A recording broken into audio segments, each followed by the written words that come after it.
Hello everyone and welcome to today's session. It's on the June 2025 REC release. My name is Jenny and I'll be facilitating today's event, and I'm joined by James Hardy, the Senior Change Lead. And just before we get started, I just want to go through some housekeeping. So the event will be recorded and the slides will be available on the REC portal later this week. We will be using Slido. The QR code is on the screen now. There's also a joining code, and James has put a link in the chat. So if you have any questions at any point, just pop them into Slido, and there will be an opportunity for a Q&A at the end. So if you have any questions, please pop them into Slido.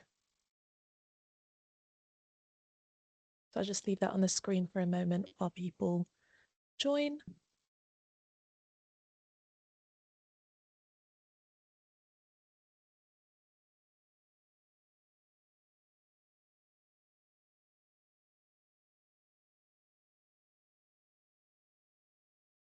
And without further ado, I think I will hand over to James. Thank you very much, Jenny. Good afternoon, everyone. So, as Jenny said, for those of you that don't know me, my name's James Hardy. I'm Senior Change Lead with the REC Code Manager, and here today to talk through the upcoming June 2025 REC release. So the agenda for today is we will run through the 11 change proposals that are being implemented as part of the release on the 27th of June. I will then cover sort of post-implementation support that is available from the Code Manager. Highlight upcoming event and working groups as well that you may be interested in attending. And then finally, we will run through a question and answer session using the Slido, and any questions that anyone has either submitted throughout or has at the end of the webinar.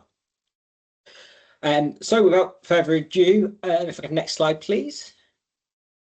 So we've got 11 changes planned for the June 2025 delivery. And I'll run through an overview of all of these today, running through the solution that is being implemented, the benefits that market participants will expect to see, the impacted REC products, and the impacted stakeholders for each change as well. I'm going to run through them slightly differently to usual for those that have attended these webinars before. I'm going to sort of group them into themes around the changes as well. So we'll start off by looking at the heavily impacting consumer change, so R0155, run through the technical changes of R0080 and R0193. Then we'll have the energy theft change proposals of R0225, 233 and 234. Performance assurance changes of R0202 and R0238. Governance changes impacting the operations of the REC with R0236 and R0249. And then last but not least, we'll look at the housekeeping change that is being implemented as part of the release as well with R0258. So just to reiterate, the Slido's there for any questions as we go through, and we'll be able to answer them the best we can at the end. So if we start with change proposal R0155, a change of occupier evidentiary standards and timescales that was approved by the authority, so Ofgem, on the 4th of February. So R0155 provides standardisation and new timescales for the non-domestic change of occupier process that will reduce consumer detriment and improve consistency across the process in the non-domestic market. The change of occupier non-domestic process has been sort of a tricky point for many market participants for many years now, and this change proposal was raised with the aim of implementing new evidentiary standards and new SLAs to improve the process for consumers. There was a lot of engagement on this one, and a lot of work has gone in. So once again, thank you for all market participants who were involved on this one. The solution sees the introduction of a new non-domestic change of occupier schedule that will contain a non-exhaustive list of evidentiary documents that an energy supplier may request to show that a change of occupier, either with or without a switch, has taken place. The new obligations under the new schedule include a 10 working day SLA for energy suppliers to review any requested documentation and provide the consumer or a TPI who submitted that evidentiary documents with an outcome of either accepting that, rejecting that, or requesting further information. And it also mandates the use of SDEP, so the Secure Data Exchange Platform for secure document exchange as the REC's means of sharing data securely. This will benefit primarily consumers, but also energy suppliers as well with their consistency. So we'll see consistent treatment of change of occupier cases, thanks to that non-exhaustive list of evidentiary documents. Due to the new SLAs, it should speed up the change of occupier process, which will reduce the time on deemed contracts for consumers and saving them money. And they'll also have improved consumer experience and data security through the way that their documents are shared between energy suppliers using that secure means of transfers in SDEP. The impacted products, so obviously there'll be the new non-domestic change of occupier schedule introduced into the REC, and there's also updates to Schedule 23 registration services to reflect the new processes under R0155. The impacted stakeholders are energy suppliers, third-party intermediaries, and then non-domestic consumers. Moving on to the next change proposal, which is R0080, one of our technical ones, and improvements to fail to deliver CSS messages. That was approved by the technical expert panel on the 31st of July last year. So obviously there's been a long implementation period for this one and lead time to ensure that all parties are prepared for the implementation of this change. So in summary, R0080 seeks to address the issue of undelivered messages from the central switching service, CSS, due to gateway outages or rejections. So the solution for this one sees the introduction of a held message register, an API for CSS users to retrieve failed messages. And within there, there'll be the addition of new dashboards and notifications to help increase visibility, and the implementation of a rejected message logged for error code 400 messages. The benefits we expect to see from this one include improved data accuracy and system alignment. There'll be consumer benefits as well through reduced consumer switching delays, as it's intended that switches won't get held up in the CSS. And the optional API use as well provides increased flexibility for the impacted stakeholders. The products impacted by this change are the CSS interface design specification, the business data validation rules, and Schedule 24, the switching data management schedule. The impacted stakeholders, this one, are all CSS users, the CSS provider, and switching data service providers, all who should have been engaged throughout the change process for this change. The second technical change as part of the June 2025 release is R0193. So this is add enumeration values to the DI51035 that was approved by the technical expert panel on 27th of November 2024. So R0193 ensures the maintaining of a valid list of communications providers after their removal from the market domain data as a result of a Lexon modification under the balancing and settlement code P442. So what 193 does is effectively reintroduce this list of communication providers under the DI51035 message.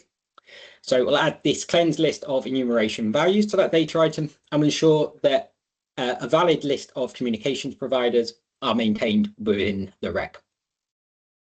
This will include updates, for example, of renaming BT to BT Fix, adding some new communication providers as well, such as Wireless Logic, and removing communication providers that are no longer in operation, such as Orange and T-Mobile. The benefits include maintaining industry-wide consistency, so ensuring that there's a consistent list of communication providers, provides a simple process for making required updates should that list of providers be further updated in the future, and ensures data integrity and transparency as well. The only impacted product for this one is the DI51035 communications provider data item, with that code specifically being the unique market-wide reference for a provider of network communications equipment. The impacted stakeholders for R0193 are energy suppliers, distribution network operators, and meter operator agents, all of the stakeholders there who utilize this data item in their day-to-day operations. Move on to the next slide then, please. We start to look at the energy theft change proposals that are included in this release. So obviously in recent times, the REC have really focused on energy theft with the help of the Theft Issues Group. So the first one is R0225, the clarification on TDIS portfolio transfers on sale. And this was approved by the REC change panel on the 6th of May 2025. This change proposal adds clarity around which instances would trigger the transfer of theft targets on a portfolio sale from one energy supplier to another under the Theft Detection Incentive Scheme, which some of you may have heard referred to as the TDIS. The solution for this is a legal text update, replacing an ambiguous term of substantially all when referring to these sales and instances where you would trigger that transfer of theft targets, with a clearer threshold and explanation in paragraph 3.8 of Schedule 7.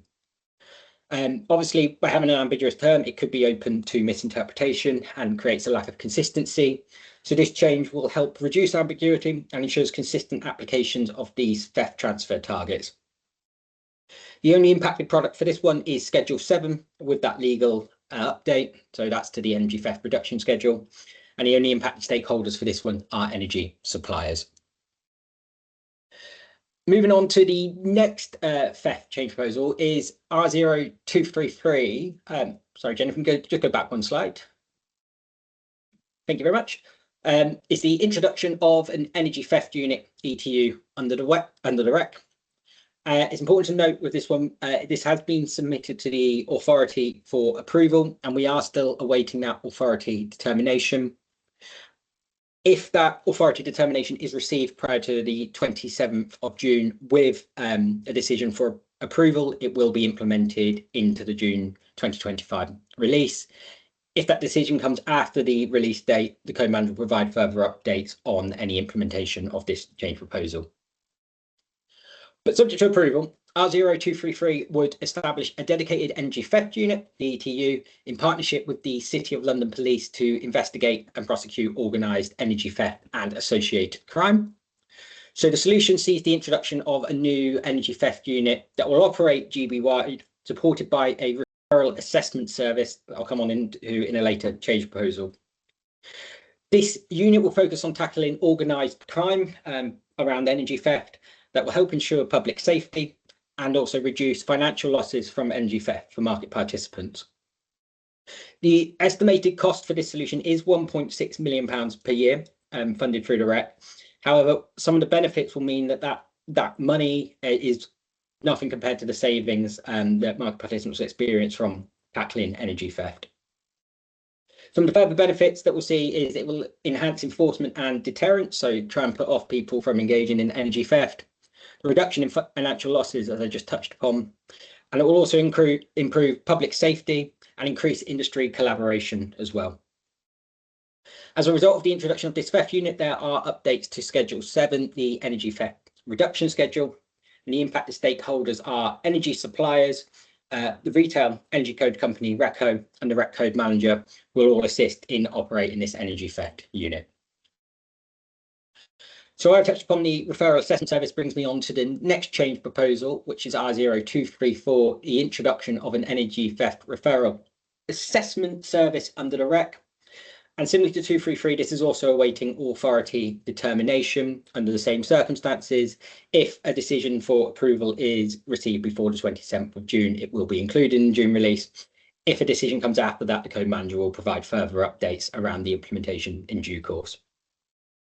But assuming approval, R0234 would establish this new REC service, the Referral Assessment Service, also referred to as the RAS, to assess, triage and coordinate energy theft referrals from industry parties before forwarding them on to the energy theft unit that will be introduced under R0233.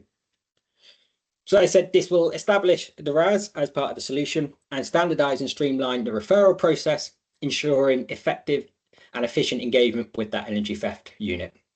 There'll be a further cost for this one, with an estimated cost of up to £320,000 per year. But again, one of the benefits of this is a reduction in financial losses from energy theft. So there is a strong cost benefit case for this one, as documented in the change report.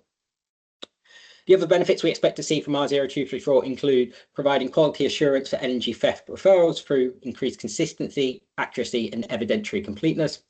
And again, by tackling energy theft as well, it will help increase public safety. The impacted products again for this one are Schedule 7, the energy theft reduction, and also the energy theft unit should it be introduced. And the impacted stakeholders are also the energy suppliers, RECCO and the REC Code Manager, who will support with this new service. Moving on then to the next change proposal, and we've moved on to two assurance change proposals that are being implemented as part of this release. So the first one is R0202 Performance Assurance Report Catalogue Updates for MHHS, and this was approved by the REC Performance Assurance Board on the 29th of April. So R0202 updates the Performance Assurance Reporting Catalogue, the PARC, to support monitoring of the retail risks under the new MHHS arrangements. So this change was necessary to help with that MHHS implementation and a preparation for go live later this year. The updates to the Performance Assurance Reporting Catalogue sees new data items added for meter operator agents to report meter asset data, introduces a new report format under report 861 for incremental data submission, and removes some of the DIP related items and completes necessary housekeeping changes as well that were identified as part of this change process. The benefits then of this updated reporting ahead of the MHHS include enabling early detection of data discrepancies as part of performance assurance role, and will also support the MHHS transition and ongoing data quality with that programme. The only updated product for R0202 is the Performance Assurance Reporting Catalogue, and the only impacted stakeholders specifically for the changes including this are meter operator agents, but as the PARC obviously impacts all REC parties, it may still be worth parties having a little look through those changes just so they're aware of what has taken place. So very similarly to R0202, the next change proposal is R0238, which is further performance assurance catalogue updates through Performance Assurance Reporting Catalogue Annual Review. And this was approved by the REC Performance Assurance Board on the 28th of May.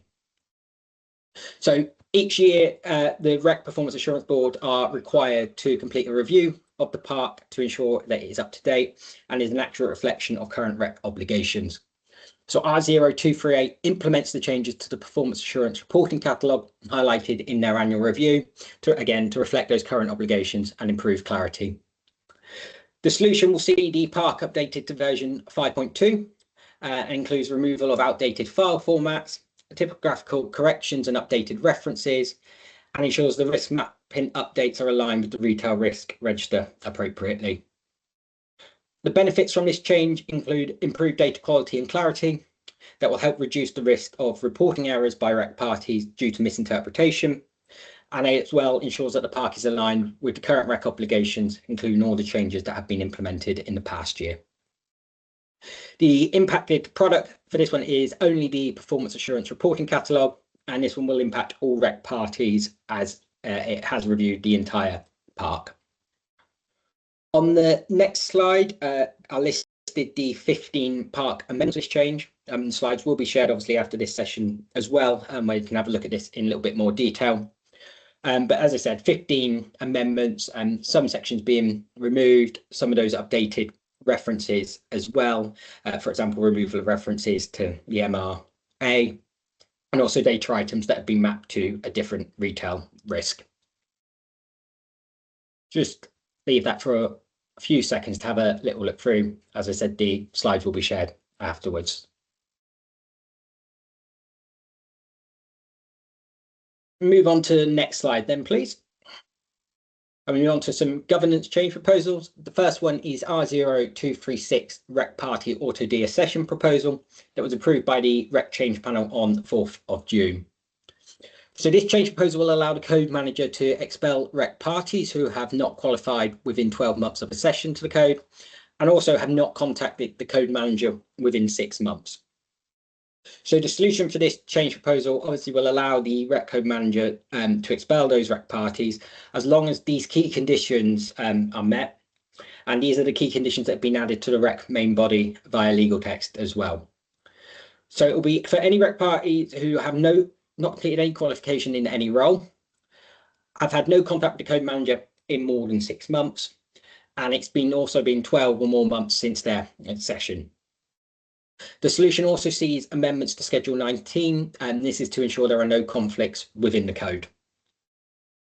The benefits of bringing in this proposal and allowing the code manager to expel those REC parties who are under those key conditions means that there'll be improved clarity in the party register, and will reduce confusions for stakeholders and consumers about who is active in the market for them to contract with and who are required to follow REC obligations. So there's the two impacted products. So obviously the REC main body clause 17 is where the key conditions for expulsion have been added into the REC, providing the code manager the legal ability to do this.